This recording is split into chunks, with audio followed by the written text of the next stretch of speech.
सुप्रभात बच्चों। आशा करती हूँ कि आप सब स्वस्थ होंगे। तो आइए आज हम पढ़ते हैं व्याकरण का टॉपिक समास। समास को पढ़ने के लिए हमें कुछ शब्दों पर ध्यान देना होगा। तो देखते हैं, पहला रेल जमा यात्रा, रेल द्वारा यात्रा, एक शब्द बना इससे रेल यात्रा। सिर जमा दर्द, सिर में दर्द, सिर दर्द। त्रि जमा नेत्र, तीन नेत्रों का समूह त्रिनेत्र। तो ये सभी शब्द दो शब्दों के योग से बने हैं। ये सभी शब्द दो शब्दों के योग से बने हैं। जब इन दोनों शब्दों को साथ में मिलाया गया तो इनके बीच के कारक चिन्ह अथवा अन्य पदों को हटा दिया जाता है। जब हमने इन दोनों शब्दों को मिलाया तो इनके बीच में जो ये कारक चिन्ह लगे हुए हैं बच्चों, इनको हटा दिया जाता है। तो तभी ये, जैसे हमने द्वारा हटाया तो रेल यात्रा बन गया, में हटाया तो सिर दर्द बन गया। ठीक है, अगर हम इनको मिलाते हैं तो बीच में लगे कारक चिन्ह हटा दिए जाते हैं। दो शब्दों के इस मेल की प्रक्रिया को ही हम समास कहते हैं। ठीक है, आगे इसकी हम परिभाषा देखेंगे। दो या दो से अधिक शब्दों को मिलाकर संक्षिप्त करने की प्रक्रिया को समास कहते हैं। जब हम दो या दो से अधिक शब्दों को मिलाकर संक्षिप्त करते हैं, छोटा लिखते हैं, तो इसी प्रक्रिया को हम समास कहते हैं। दूसरी चीज इसमें आती है समस्त पद। समस्त मतलब पूरा पद। समास करने से जो स्वतंत्र शब्द बनता है, जब हम समास करते हैं तो उससे स्वतंत्र एक शब्द बन जाता है पूरा, उसे समस्त पद कहते हैं। मानो हमारे पास एक शब्द है राधा और कृष्ण, अगर हम इसको समस्त पद में परिवर्तित करते हैं तो हम इसका ये हटा देंगे बीच का कारक चिन्ह और ये क्या बन गया, राधा और कृष्ण। तो एक ये समस्त पद बन गया। ठीक बच्चों, समास विग्रह। अब देखो, जैसे हमारे पास एक समस्त पद था, हम अगर कहीं इसको समास विग्रह करके लिखो, समास विग्रह राधा और कृष्ण, अर्थात हमने इसको खोलकर लिख दिया, तो समस्त पदों को फिर से अलग करके दिखाने की रीति को समास विग्रह कहते हैं। समस्त पद को फिर से अलग अलग करके दिखाने की रीति को समास विग्रह कहते हैं। आगे देखेंगे, जैसे घुड़दौड़ समस्त पद है, एक पूरा शब्द है। अगर हम इसका समास विग्रह करते हैं, इसको अलग अलग करके लिखते हैं, तो घोड़ों की दौड़। तो देखिए बच्चों, समास के भेद, समास के 6 भेद हैं। द्वंद्व समास, तत्पुरुष समास, अव्ययीभाव समास, बहुव्रीहि समास, कर्मधारय समास, द्विगु समास। तो देखिए, हम इनको आगे विस्तार से पढ़ेंगे। बच्चों, अब हम देखते हैं समास के भेद। तो हमारे समास के कितने भेद हैं? 6। नंबर 1, द्वंद्व समास।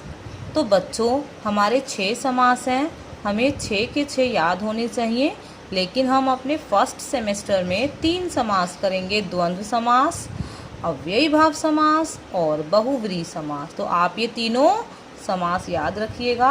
अब हम इनको विस्तार पूर्वक पढ़ेंगे। तो पहला समास क्या है? द्वंद्व समास।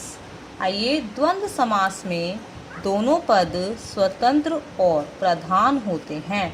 अब इस समास में दोनों पद स्वतंत्र होते हैं और दोनों ही प्रधान होते हैं। इन्हें विग्रह करने के लिए और, या अथवा संबंध बोधक अव्यय लगाए जाते हैं और समस्त पद बनाने के लिए उनका लोप कर दिया जाता है। देखिए, समस्त पद हमारा क्या है? संपूर्ण एक शब्द। ठीक, माता और पिता। अगर हम इनका समास विग्रह करते हैं, इनको अलग अलग करके लिखते हैं, तो माता और पिता। इसकी पहचान है कि द्वंद्व समास में विग्रह करते समय और, या अथवा का प्रयोग किया जाता है। हाथ पैर, हाथ और पैर। पाप पुण्य, पाप या पुण्य। लाभ हानि, लाभ या हानि। रात दिन, रात और दिन। अगर हम इसको समस्त पद बनाते हैं तो माता, बीच में योजक चिन्ह और पिता, ये जो योजक चिन्ह हम लगाए हैं। नंबर 2 देखेंगे बच्चों, अव्ययी भाव समास। अव्ययी भाव का शाब्दिक अर्थ है अव्यय बन जाना। क्या बन जाना? अव्यय, जो लिंग, वचन, काल आदि के कारण अपना रूप नहीं बदलते। अव्यय शब्द कौन से होते हैं बच्चों? जो वचन, काल, लिंग आदि के कारण अपना रूप नहीं बदलते, वैसे के वैसे ही रहते हैं। इसमें पूर्व पद प्रधान होता है। इसमें जो पहला पद होता है वो प्रधान होता है, ठीक है। यही पूर्व पद अव्यय होता है। और ये जो पहला पद है, पूर्व पद है, यही अव्यय होता है। पूर्व पद और उत्तर पद को मिलाने पर जो समस्त पद बनता है वह भी अव्यय बन जाता है। अब हम इसमें पूर्व, ये जो पूर्व है, ये उत्तर पद है, इनको मिलाते हैं, यथाशक्ति एक शब्द बन जाता है, तो ये पूरा का पूरा अव्यय बन जाता है। देखिए, हमारे पास है समास विग्रह एक शक्ति के अनुसार। हम इसको समस्त पद में लिखते हैं यथाशक्ति।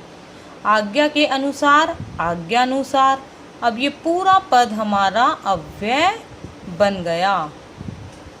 इसमें दोनों पद प्रधान नहीं होते, इसमें पूर्व पद प्रधान होता है। यही पूर्व पद अव्यय होता है। देखो, रात ही रात में, रातों रात, जितना संभव हो यथा संभव। ठीक बच्चों, चलिए नेक्स्ट देखेंगे नंबर 3, बहुव्रीहि समास। इस समास में दोनों पद प्रधान ना होकर समस्त पद अपने से भिन्न किसी अन्य संज्ञा का बोध करवाते हैं। देखिए बच्चों, इसमें इस समास में दोनों पद प्रधान नहीं होते, ना तो ये और ना ये, ना पूर्व ना उत्तर पद।